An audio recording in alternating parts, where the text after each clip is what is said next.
The following program may contain strong language and mature content. Viewer discretion is advised.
Good morning, good afternoon, or good night, because you can be watching this at any time of the day. It is your fave duo back at it again. I know y'all missed me last week, but I am back, y'all. Introducing your co-host. What's good, y'all? Y'all know who it is. I'm here almost every week, and I was here last week. All Okay, right, I had the y'all. show to myself for all of 2.5 seconds. Your fave prevention training specialist, until further notice, Dwayne from the Networks program. I'm screaming. Well, y'all, I was out last week due to a training of, being certified as an HIV counselor. And y'all, your boy passed. Period.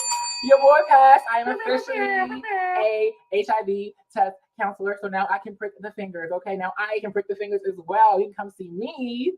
And I can, prick your finger, and take your blood, and I can give you an HIV test, rapid HIV test, in under 60 seconds. Period. Well, 60 seconds. But yeah, so your boy's happy about that. So welcome, and how are you feeling today, Cole? I'm feeling good. I'm feeling like just real mellow. Okay, so y'all know last week I scarfed down like the breakfast sandwich before the show. This week I ain't have no food, so I'm hungry. But other than that, I'm good. I'm chilling. I'm zen in my bag, like I always am. And, just happy to have you back. Thank you. It's not nothing like, this present. Y'all know y'all need this present every week, you know what I'm saying? But it's something that I bring, and it's something that we bring together. It's just different. It's the, Oh, yeah. I cannot. But without further ado, I would like to thank Pyro Media Network and CDC for bringing the Muncie Hunty, and APLA Health for bringing us to y'all every week. I feel pretty good today. I guess y'all can tell I'm a little hyper. When I got on the elevator to come to work today, I was coming down my apartment building, and it was like this custodian girl or whatever. She always see me every morning, and she was like, "I love your outfits. I'm always looking forward to your outfits every morning." And I was like, "Oh, thank you." And then she was like I love how you just don't. No, I said I was in my apartment. Oh, okay, I missed that part. Yes, on the elevator to come to work. You gotta catch up. Keep up. You gotta keep up. But yeah, so she was like, "I love how you don't care," and I was like, "I really don't." And she was like, "Yes, I wish people were like that. People just be weird and society." And I'm like, "Girl, I like you." So she started my day to a good day. So before I got in my car, I was like, "I appreciate her. Like, yes, girl, you better do your thing." So yeah, I got in the car and I was driving to work, and I was like, "I feel good." And then I had. She fit? She's not black, so she's not black. No, it's not a black woman. Wow. She's I'm not gonna say that, but she's I don't know what she is, so I'm not gonna say anything. But okay, so she's from the fairer skin side of things. Yes, correct. But it was sweet, and I loved it. And I do see her every morning cleaning like the elevators or like the hallways. So I loved it. I lived for it. But nevertheless, y'all know what we do here. Okay, we got our Swab and Chill initiative, the at-home HIV test kit, y'all. We can send to you if you want to know your HIV status in the comfort of your own home. But now you can also come and get the Healthy Him checklist. That's what we really pushing. Okay, STI testing and HIV testing for $50. You get $50 if you just get those two tests. And now your boy can prick you. It's not just Caitlin anymore, okay? You can come see me and I can prick your finger, okay? And then you get your STD testing with either Kai or Karina, who you will meet when you come in, okay? one of them two will do it. And then without further ado, it's like, you know, it's done. And you get your $50 and that's that on that. Okay. And then for those who are positive and need to be linked into care or linked back into care, Kaylin is here for that. You can give us a call at any number, to be honest, and we will direct you to the right sources. Okay. We are here for you. We are out here for you. That's our logo. Okay, The logo right, is whether right. you play with he, she, or them. We are out here for you. I think it's her, him, or them. No, I think it's he, she, them. But what? Regardless, whoever you play with, Child, okay, we out here for you. It's on the website. Check the website. Whoever you play with, we support it all. Okay, we out here for you. Okay, because we's out here Sexual Health Center Okay. at 3741 South La Brea Avenue. You two straights. We talking to you too. Okay, that part. We out here for everybody. Mm-hmm. That part. And that's just that. And they're not so straights. You know, you ain't gotta tell nobody. We won't. I'm screaming. So tell me a little about Prep and Pap. Like, what's that is? Okay, so first of all, I'll also be pricking the fingers. Okay, so you can come in and see me from the networks program. Okay, and we will incentivize you. We get you a little extra $20. Okay, if you watch P Valley, it's $20. Okay. And yeah, you know, it's real quick. You ain't got to do too much. If you want to do the other portion, the SCI and SCD portion, you can do that as well. But it is not required for us to incentivize you, okay? And Prep and Pep basically is pre-exposure prophylaxis, aka the AKE child. Yeah, I might say who? Who's who? AKA, Mm-hmm. not AKE child. But also known as the birth control of HIV. Okay, so you take that pill once a day to prevent you from contracting HIV. If you are already negative, okay, you must already be negative before you start PrEP. Okay, which is even more reason to come get tested for us. Okay, so you can know, so you can be on PrEP or not. We're her.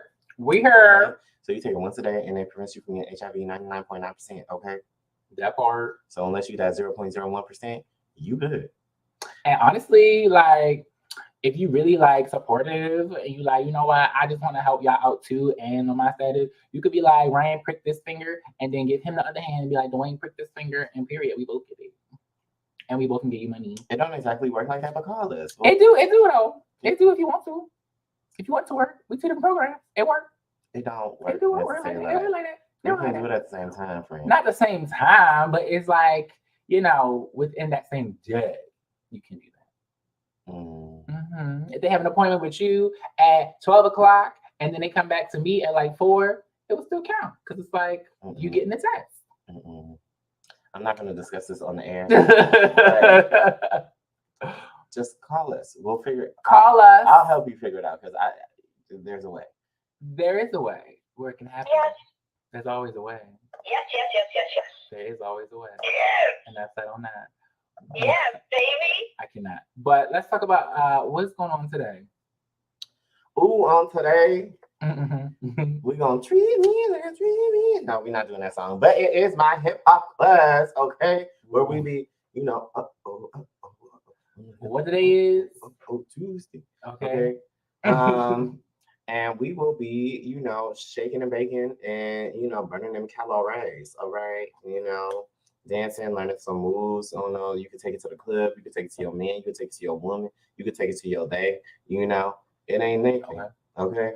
Look, get down on the floor. Okay. Non-binaries, get down on the floor. On the floor. Okay. But yeah. Come see me. I'm gonna teach you how to dance. I'm gonna teach you how to two-step. I'm gonna teach you whatever you want to do. If you want to twerk, I can teach you how to do that too. Okay. And you don't need a lot of booty to do it. Okay. That's true. Because I don't. Okay. That part, me too. Okay. And that's that on that. And we be shaking. Little booties matter. Little booties matter. Little booties matter. Little booties matter. Well, yes. I like that one. But I think the one after that is yes. Damn. Without I want the cheerleader. I cannot. But yes, I would just like to also thank, you know, Dwayne publicly for being on this show. Because although, you know, I am Healthy Him and this is the Healthy Him show, I would like him to know that he is appreciated for doing this show with me because I think he feels unappreciated sometimes, you guys. And because he's a different program and it's not called, you know, the network show. But he is here, an assistant, and we appreciate him. We love him. And yes, so thank you, co-host. Without further ado, though, on Thursday, we got BQT, Black Queer Talks, where we talk about sex, love, relationships, and all the things in between. So our recent BQT, we did intersectionality, and we touched on a little bit about, how it is to have multiple identities beyond your race and your sexuality. And we can get into it today as well. So let's bring in the main topic. What are we talking about today? Bring it in, bring it in, bring it in, bring it in, bring it in, bring it in, bring it in. Get it beat, get it beat, get it beat. Black, queer, and what else? That's today, y'all. Black, queer, and what else? So there's many identities that a lot of Black queer individuals can identify with. Specifically Black queer men, because that's who we is. And for me, Who said that? I did. So I ain't good. oh.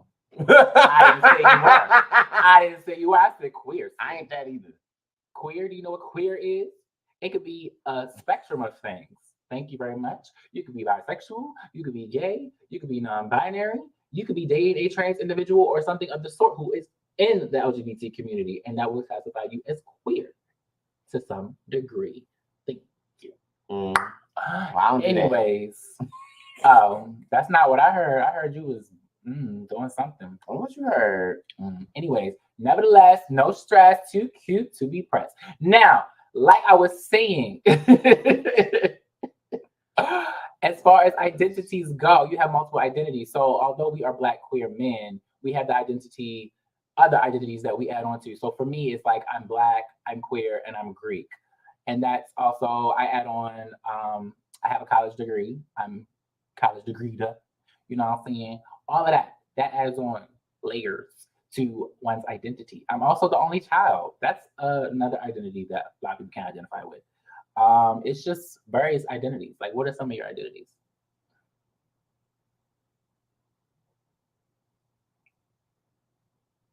I'm Black. No, I'm just playing, y'all. Outside of your sexuality and race. I am Black. I am queer. I am an athlete. Okay. Okay, what's your athletic choice? Okay, so I used to back in the day run track and field. Oh, same. What you run? So I did the 300-meter hurdles, and then I did long jump. Oh, period. I did 55-meter dash and the hurdles as well. I can see that you got long legs. I be going. But then I got disqualified one time because I had earrings, and that was when I first got my earrings pierced, and I was 16 years old, and I was so mad. I was like, "What?" It was like he won, but he had earrings and disqualified. I was like, "That's ghetto." They don't do that out here. Oh well, they did that in Maryland. But anyway, they're like, be fly if you want to. I cannot. What other identities? So you said athletes. Artists. Come on, artists. Same. What else? Testify. Like just I don't know. Like my intersectionalities don't really show up. I say I'm a public health advocate. These are things that, like, genuinely, like, this is why I want to do this, because these are things that people bypass because it's so normal to us. As someone said in BQT recently, they were like, a fish asks another fish, like, how's the water? But the fish didn't respond, like, what's water? Because they're so used to it. It's their life. But if you really take a step and realize, like, what's around you, like, you don't realize how many identities that you actually have. Like, we live it, so it's, like, so normal to us. But these are things that other people do not experience. Like, other people do not experience getting a college degree, like myself. Other people don't experience being in the public health field, like us. Other people don't experience being an athlete, because some people aren't very athletic. Other people just don't experience being dancers or artists. They don't know that experience. So this is why I say that intersectionality. It goes beyond just being, Black and queer. You have multiple identities. And I feel like with that comes other things like religion. Some people being Black, queer, and Christian, being Black, queer, and I know somebody in BQT said they were Muslim. Like, that's different. I ain't never seen a Black queer person be Muslim. I don't know. Like, that's just a different experience for me to witness. Shout out to the Freak Elite. I cannot. But yeah, it's just like, it's different. So I like hearing people's different experiences. And then I heard of like a Black queer minister. I'm like, okay, like, y'all better, okay, like, you go ahead, because I ain't never seen none of that. Like, I hear about it, but I never seen like face to face. I never actually met an individual like one-on-one who actually had that experience. So although this doesn't seem like very, oh, this is like my normal life. It's still like You never met a black prime it's minister? different. No, I haven't until yesterday. Hmm. Hmm. But a reverend. No, Pastor. I don't know. A lot of them be DL, child, so we don't know. Hmm. You never know. But I just feel like our identities, a lot of these identities that we don't really think about because it's so like secondhand to us. But like a lot of these are like taboo to some people, or not even taboo, but just like a lot of people can't fully relate or identify with. So yes, being in public health, that's definitely identity. Being an athlete. So are your identities like recognized? Like, what are your identities? Matter of fact, because did you even like? I did. I said it. I said in the beginning. You're not listening. You're right next to me and not listening. That's crazy.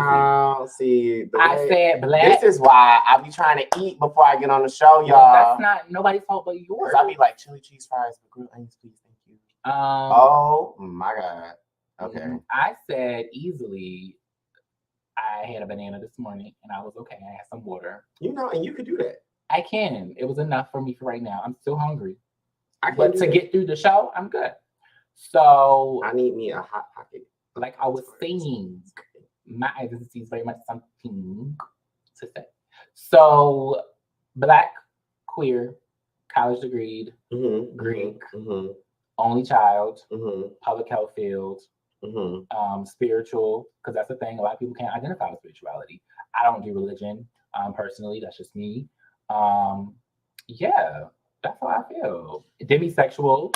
That's another identity. So, do you recognize your identities as strengths or weaknesses? When I look at a majority of my identities, I think, see my stomach grumbling too. See, I told you I'm hungry, but I'm gonna get through it. When I look at some of my identities, I see some of them as strengths and then some of them as weaknesses. It just depends on what identity we're talking about. The ones I would consider strengths, I would consider being black a strength because we are resilient. We are some resilient ass people, okay? We are strong and we just lit. Queer as well, being queer and openly queer and just being your authentic self, that's a strength to me. That's something that I very much so like identify with and stand on, like always get my authentic self. I tell you this every week, y'all know what it is. But also on a weakness spectrum, I feel like my demisexuality can be a weakness sometimes. Like the fact that I'm demisexual, for those who do not know what demisexual is, and you're just tuning into the show. Demisexual is essentially someone who cannot have any type of sexual relations with another until they have developed an emotional connection to them. So you cannot date or have any sexual intercourse with the person to y'all, you know, form that emotional bond. Once you form that emotional bond, then it's like, okay, now I feel like I can give myself to you because now I'm connected to you in an emotional state. And that's just me. And I feel like that can be seen as a weakness solely for the fact that a lot of people out here, especially in the Black queer community, they ain't about emotions. And if they are, they be keeping that to themselves or real hidden. And it's like me being mostly an open book or trying to, you know, give myself to someone is difficult because then it's like, I don't know if you really serious or you just trying to, yeah. You trying to make me think that you connected to me emotionally just so you could with me. So I don't know. What about you? Does that happen a lot? Not currently or recently, but I would say in my past, yes. Okay. That's interesting. Yeah. For me, I feel like Andrew. I feel like all of my intersectionalities are strengths. I don't feel like any of them are weaknesses. I feel like it's very rare that like anything is really a weakness. Like if any, it's all in how your perception, one. But two, just like how you go about it. Like yes, some of these intersectionalities, like being Black or being queer or being, you know, an athlete or, you know, being a dancer, being or in the public health field, like some of those may hinder you and create some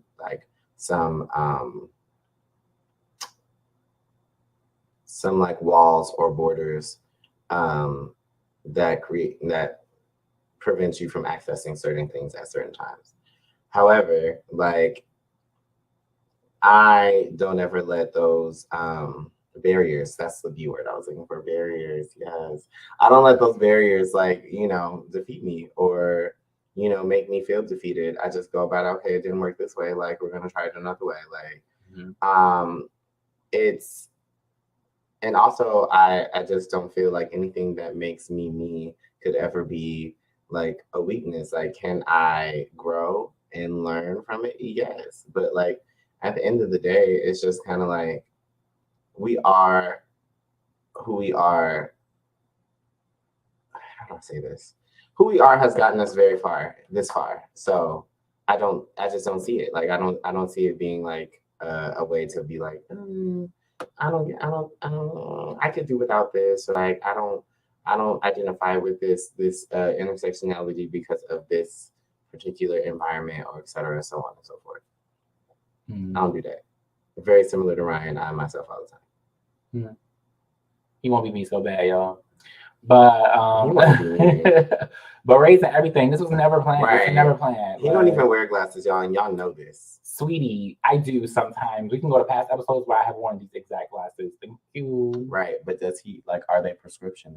It don't matter. Exactly. It don't matter. Exactly. That's exactly besides the point. Okay, and that's that on that. But like I was saying, I do agree with that, and I think that's where also I was thinking like me being an only child comes into play as well. Like that being, ooh, child, my act teacher would kill me if he heard me saying all these likes. But as a whole, being an only child has hindered me in certain instances where it could come off as a weakness. As a whole, being like, how can I, let me see, phrase this. Essentially me always wanting people around, but then also isolating myself at the same time. Like, it's like, oh, I want to be with people, but at the same time, I'd rather just be on myself. I'm used to being on myself and doing everything on myself. So let me just be on myself. Like, being the only child formulated that. So it can be like a positive and, you know, a con at the same time. It just depends. Your pro, con, you know, depends on how you do it, you know. But I love people, usually.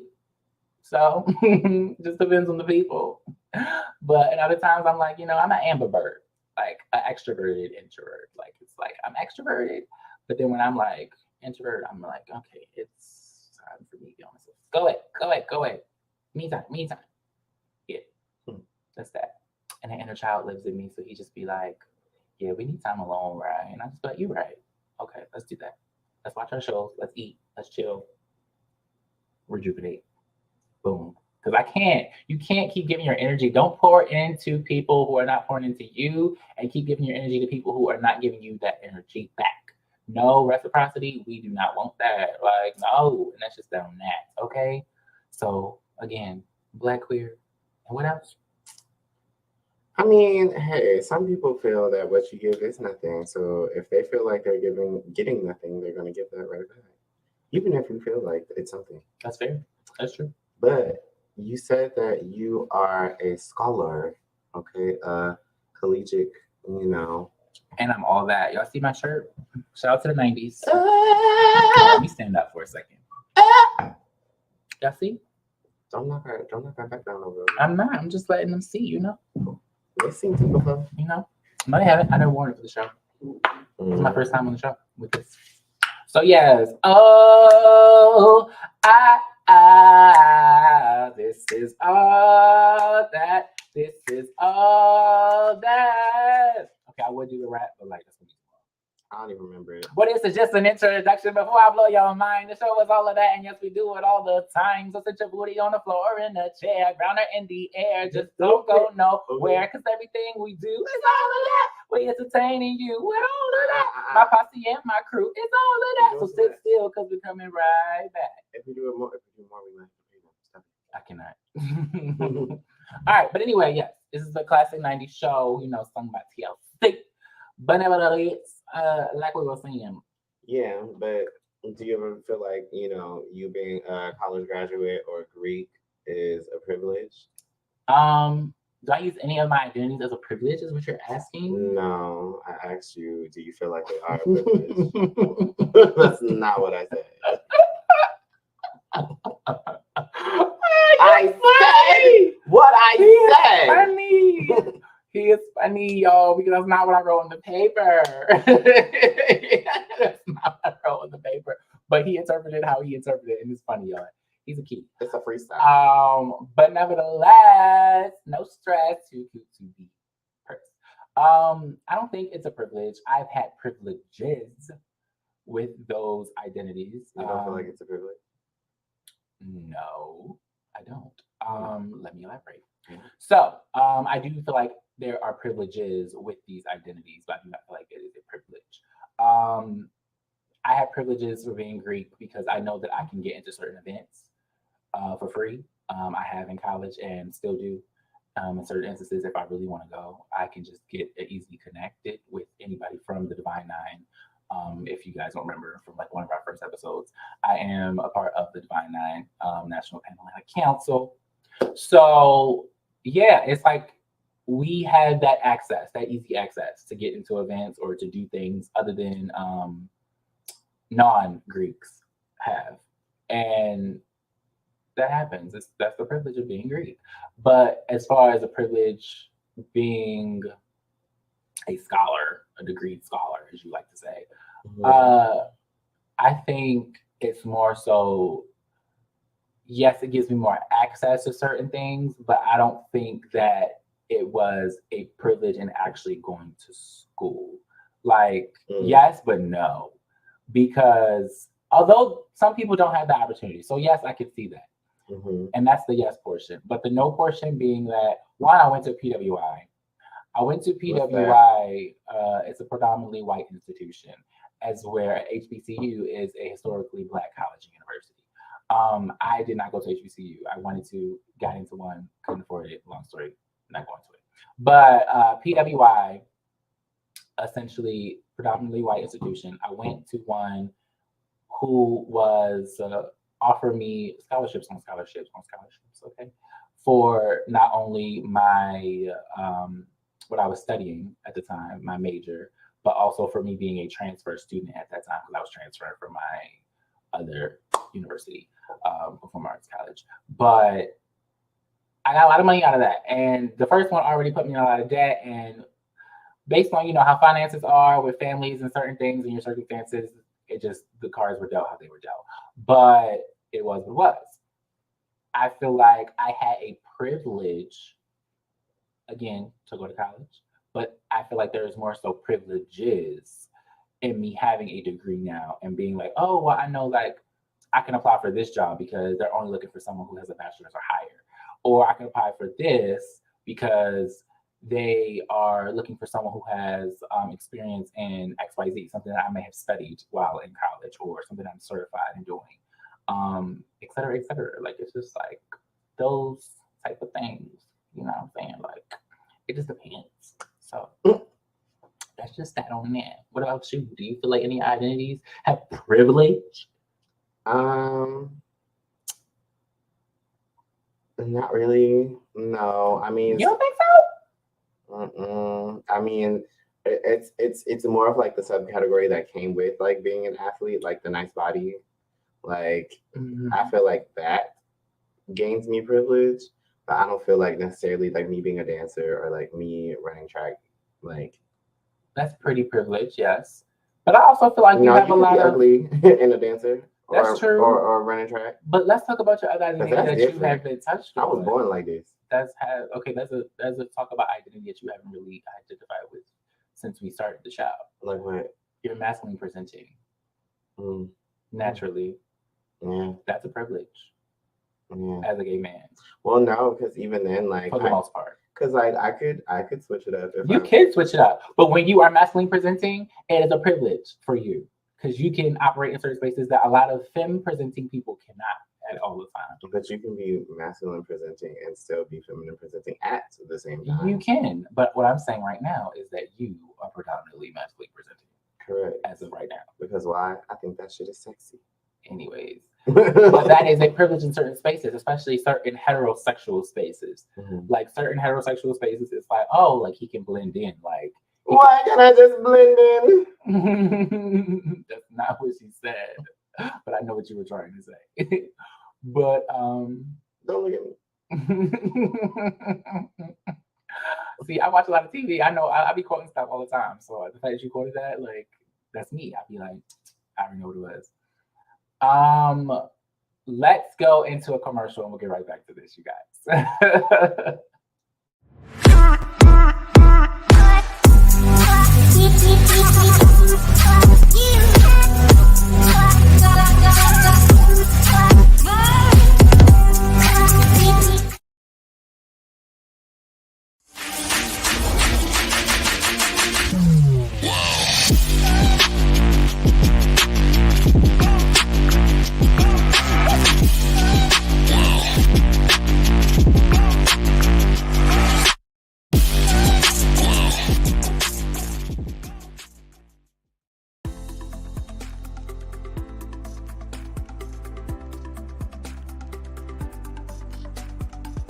Are you in need of a quick and easy way to know your HIV status?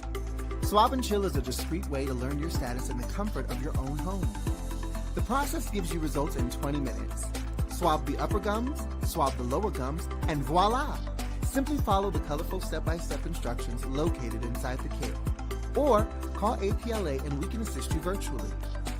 In addition, all kits include condoms and lube for that penetrative fun. For our trans clients, we have Swab and Chill Plus, a customizable kit for trans-specific needs. And we haven't forgotten about COVID either. All kits include personal protection gear, like face masks, comfortable yet stylish. A personal touch tool for dealing with those germ-infested handles and ATM keypads. Wet wipes for those little messes that need cleaning up. Also, keep that summer body protected with Swab and Chill sunscreen. And don't forget about our fanny packs for those quick trips to the store. All this can be yours. Simply call Swab and Chill at 323-329-9713 or email us at swabandchill@apla.org. We would love for you to be part of our Swab and Chill family. Come swab and chill with us!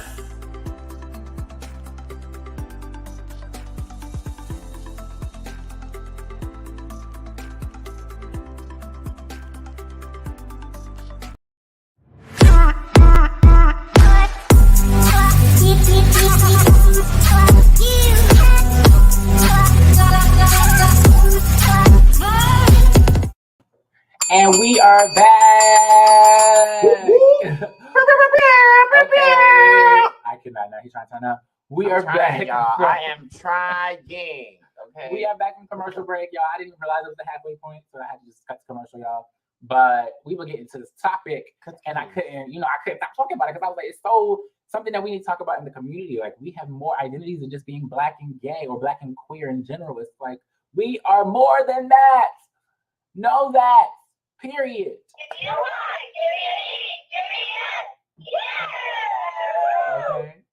Go Charles! I cannot.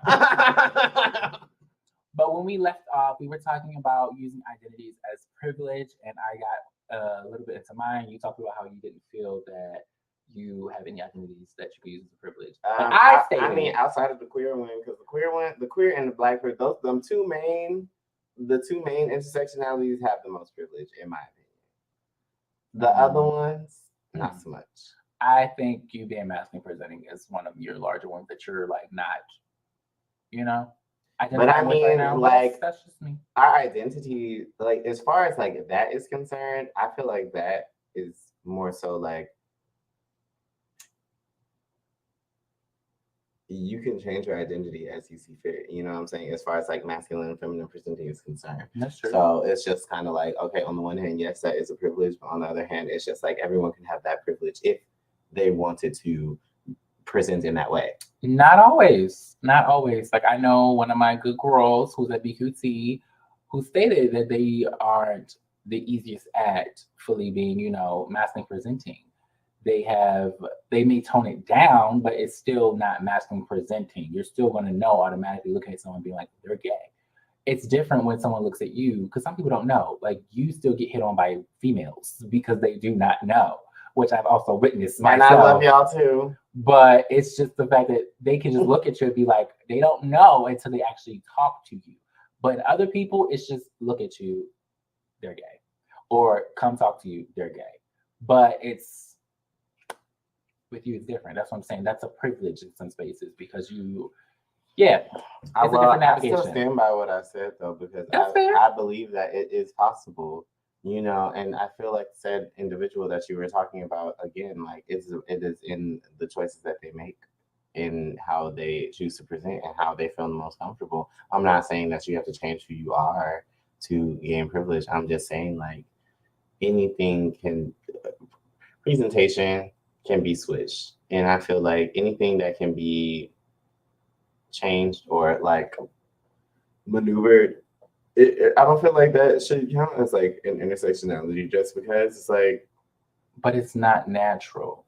Like, them trying to be masculine presenting is not their natural instinct. That's natural for you is what I'm saying. Oh, you saying I ooze daddy energy? Okay, now he's dragging it. Next question. Next, do you feel Black queer men, or how do you feel about Black queer men equating themselves to Black women, aka the double minority syndrome? How you feel about it? I feel like we shouldn't compare. Oh, elaborate. I feel like we are both double minorities. However, like the conversation usually comes up when people are comparing one struggle to the other, and that is not okay. Okay, that part, I feel that. Mm-hmm. For me, time to the garage show. I feel like we're equal. And You popping babies out your coochie? let me finish. I don't like that. You know, I don't like when somebody talk or say something without the context of me elaborating. For me, we are built differently, and although we have different anatomy, we still function mostly the same. Our mental processes are the same. Our defense mechanisms are typically the same. Especially, I can't speak for all queer men, but for me, I feel like a lot of feminine presenting men, then it's different. Whether they have feminine energy, but everybody can have some feminine energy, but whether they have feminine energy or predominantly feminine, and then also feminine presenting. I feel like that correlation between that and Black women is similar. For me, I always feel like which is why I always had Black female friends, like best friends, because it was like, where's the same? Like literally, although you have a vagina and you are able to give birth, we go through the same things. Like we deal with Black men who are the white men of the Black society, Black community.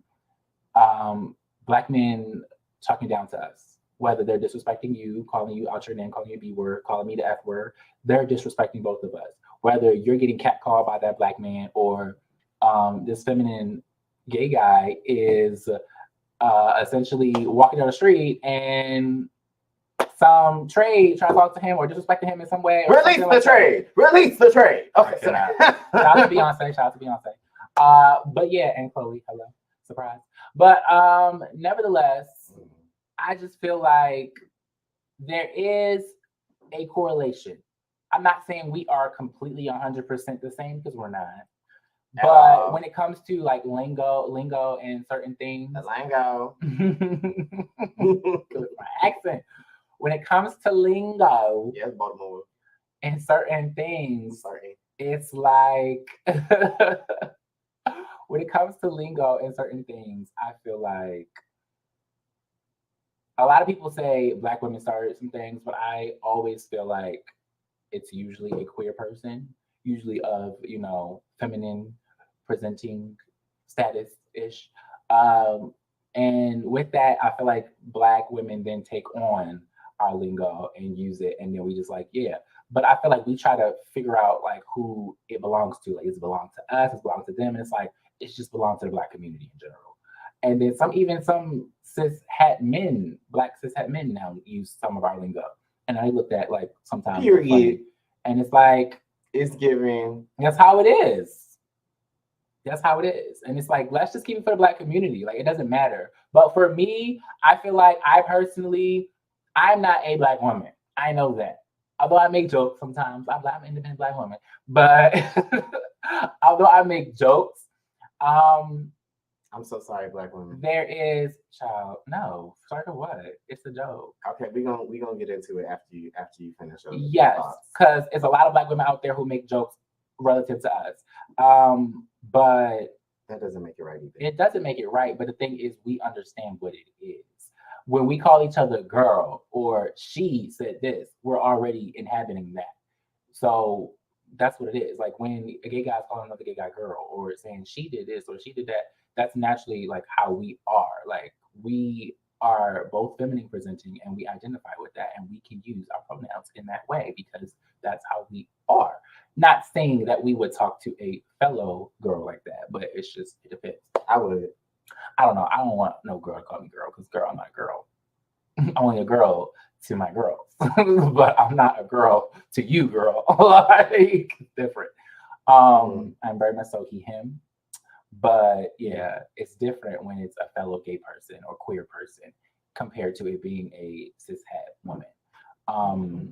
That's just me. And I think we should tie into that too, because why is it disrespectful? What do you mean? Like, why is that? Why, like, only the other girls can say girl, but the cis girls can't say girl?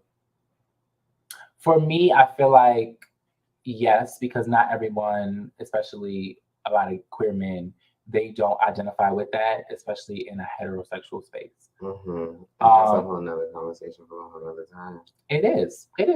But for me, I personally don't like someone either misgendering me or giving me the wrong pronouns. Like either or can happen with anybody. So I feel like for me personally, I don't want nobody to give me the wrong pronouns. So when I come into a space, it's he, him. Like no matter how feminine I may seem, it's just like my pronouns are he, him. That's just that on that. But at work, it's different because my pronouns are he, him. But I know every now and again someone will be like, well, girl, she did it, talking about Ryan. And it's like, yeah. And it's like, okay, fine, whatever. But it is what it is. It's like, I'm not pressed about it because it's also a queer man. But when it comes from a woman, or especially, it's really the black cis het men. Like, don't do that. Don't say she. Don't say girl. I am a man as well as you are. Don't do me. That's just how I feel. But yeah, nevertheless, I can go on a tangent all day, child. If there's a cis het and using that lingo, there are other questions that I have outside of just don't call me girl. Because it's given. Oh. But they're doing it to be homophobic and rude and disrespectful. Like they'll be like, oh, yeah, that girl over there, or that sissy over there, or yeah, she said. And I'm like, what, sweetie? Let me get you together right quick. Last time I checked, I had a dick between my legs, just like you do, and it's probably bigger than yours. Don't check me. So anyway, that's just that on that. Let's go to the next question. So, because I get to speak on this. Oh yeah, go ahead. I'm sorry. Go ahead. Say what you just said. So what I was gonna say was, I don't feel like we're equal. That's fair. And you literally just gave me a whole little spiel on my masculine presenting privilege, and you're negating the fact that it doesn't matter if we're both feminine. I'm talking about women and gay cis men, or gay men in general, period. If you identify, men, okay. I wasn't talking about ethnicity. I was talking about, my trans brothers. Okay. Okay. If you identify as a man, you automatically have that male privilege. It doesn't even matter, because at the end of the day, like, if people hate femininity, yes, but again, it also goes back to the whole what I was saying about you being able to change your appearance. You know what I'm saying? Like, yes, you can be feminine, but if need be, you could, if anybody watches P-Valley, I feel like that's a perfect example of when Uncle Clifford literally took off all of his stuff to go to the bank to try to apply for that loan. It is very much so the same thing. Like, women cannot, they can't take it off. Like, they can bind, they can slick their hair down, they can do all of those things. But at the end of the day, like, the voice, like the height, like the boobs, like the hips, like the legs and hips and body, like, you can't, there's no getting away with that. Even for trans men, because I feel like they go through this too, like trans men, like they still have a hard time being respected as men, because at the end of the day, sometimes people, all they want to see is like women. And so specifically black trans men / black women. So it's just kind of like, there is a certain amount of respect that we get automatically just because we were born with that thing in between our legs that women just don't get and will not get anytime soon. I feel like, unfortunately, we all know like society hates femininity, but society be hating women in general, and that's what sucks. But for me, I agree to disagree. I think we should agree to disagree on that one, because I ultimately think you coming from such a, although you can fluctuate in your energies, but coming from a predominantly masculine like background or presentingness, it's different for someone who, you don't know my life. Exactly, that's true. But for someone who predominantly has always been this feminine and is more feminine presenting than you are, again, that's an assumption. Okay, if you say so. But again, agree, disagree. But for me, for someone who is predominantly more feminine presenting, it is, or when I walk into a room, it's like, although I am seen as a male, it's like I am seen as inferior regardless, because I'm a feminine male. Oh gosh. So good. Right. Because I'm a feminine male. And then with that, it's like the male goes out the window. It's just like, oh yeah, he's black, but he's gay. So yeah, that's it. Like the male part is not even identified with that part. Like, although it may seem like it is sometimes, it's not. And I get the difference as where like some women can't do that, but some can.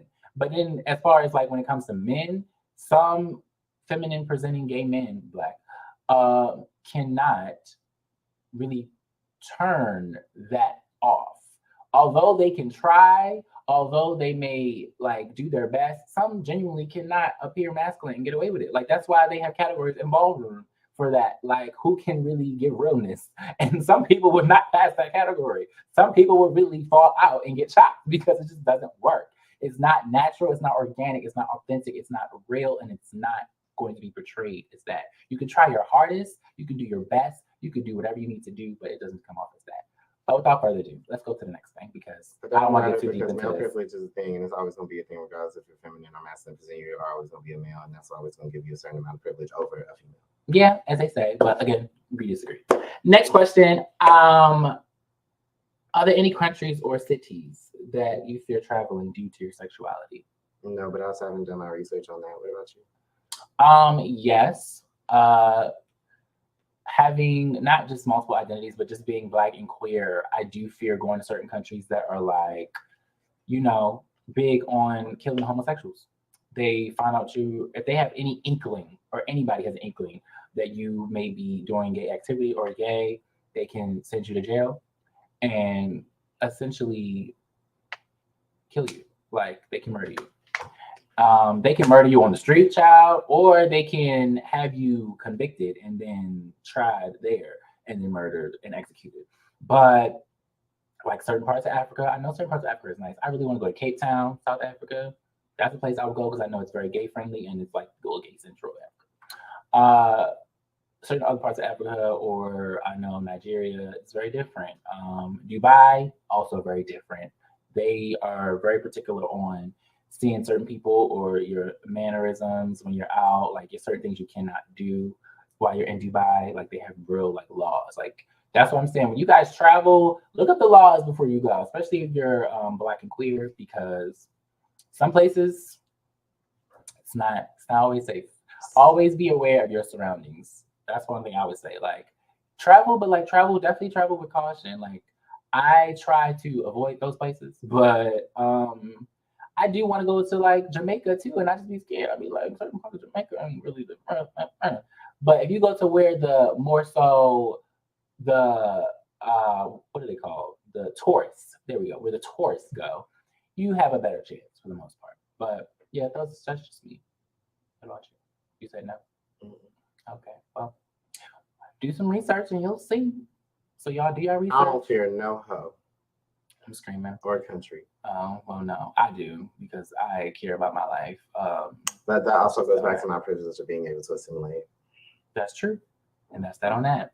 How do you feel about Pose and Legendary being the biggest representation of Black LGBTQ plus individuals today?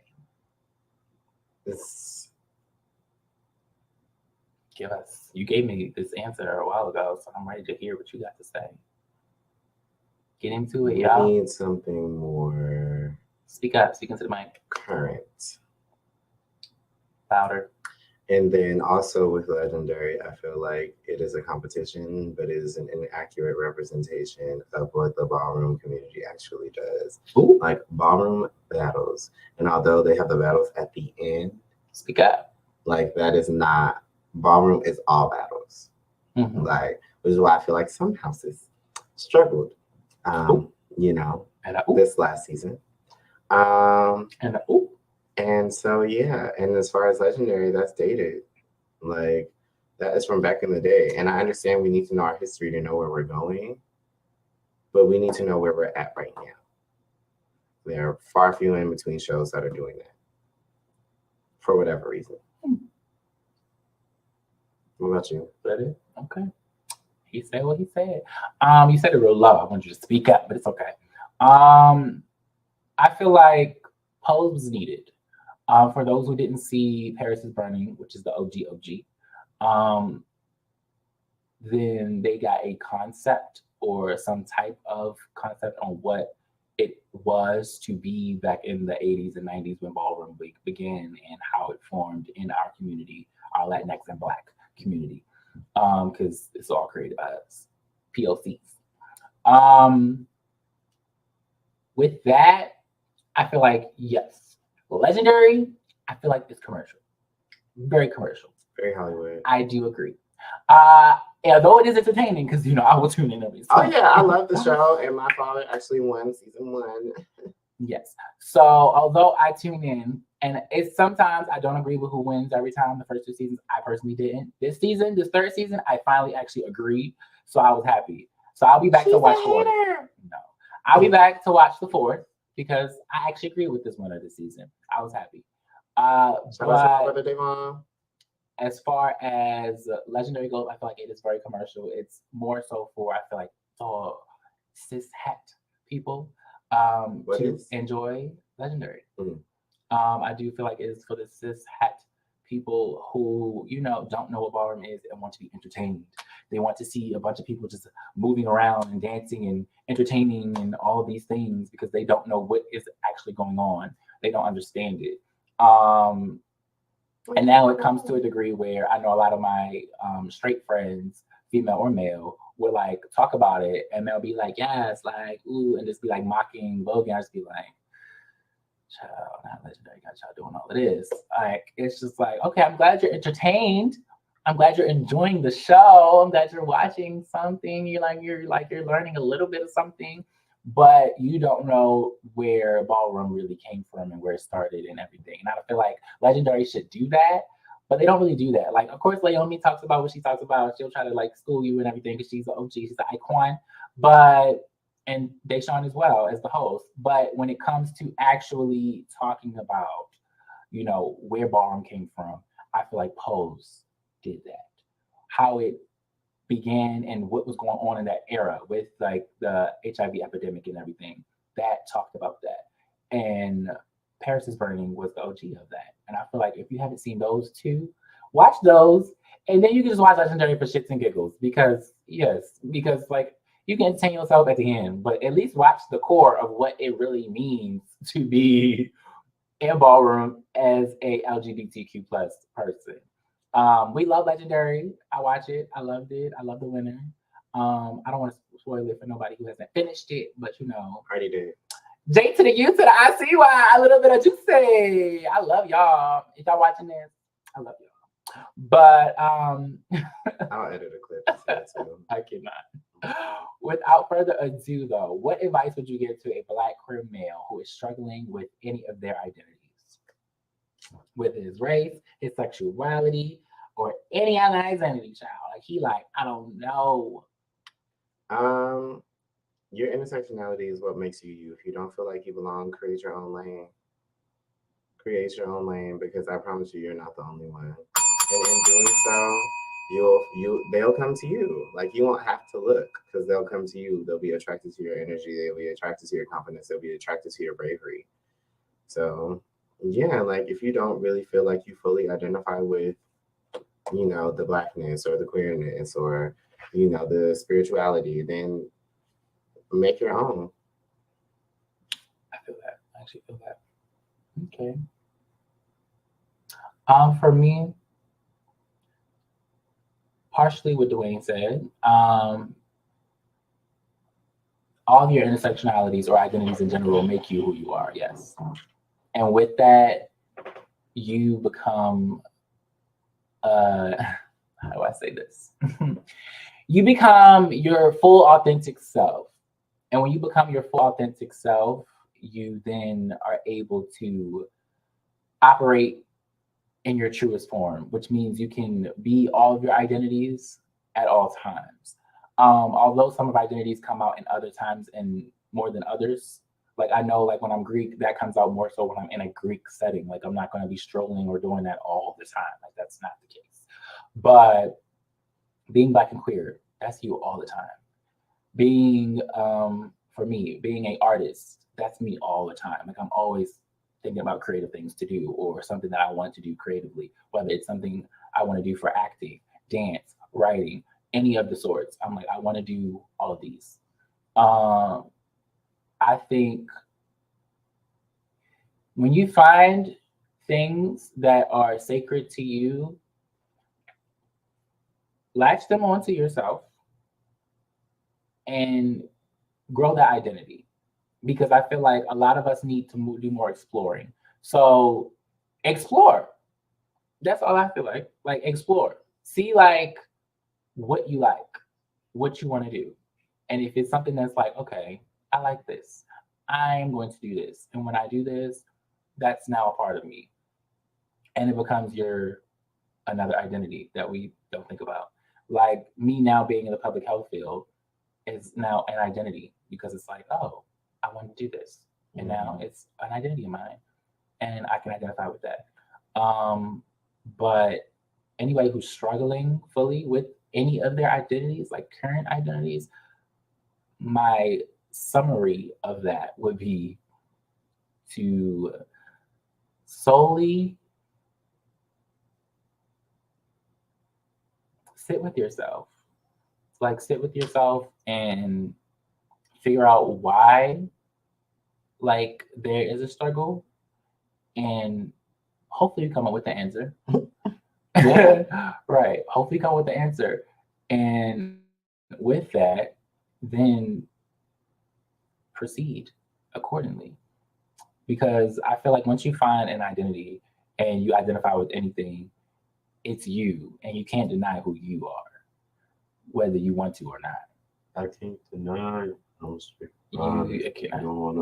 You can't deny who you are. So if it's like, oh, I'm queer, I think I'm queer, I don't know, like, I don't know. Sit with yourself. Like, are you attracted to the same sex? Or are you attracted to the same sex and the opposite sex? Are you attracted to non-binary individuals? Are you attracted to trans individuals? Like, what are you attracted to? Like, what's your flavor? Tell me what's your flavor. And with that, it's like, well, you're obviously Black. If you know you Black, like, if you know your family history, you Black. That's something you can't deny, typically. But people try. Other identities come up. People do try. And just learning yourself, knowing, like, are you spiritual? Are you this? Are you that? Like, whatever identity it is, like, just sit with yourself and ask yourself, like, am I this? Like, am I really this? And you could tell yourself, but don't lie to yourself. That's the worst thing to do. Don't lie to yourself. Like, really sit with yourself and ask, like, am I really this thing? Because I need to know. I need to know. But yeah, that's what I was saying. Always be your authentic self. I always press authenticity.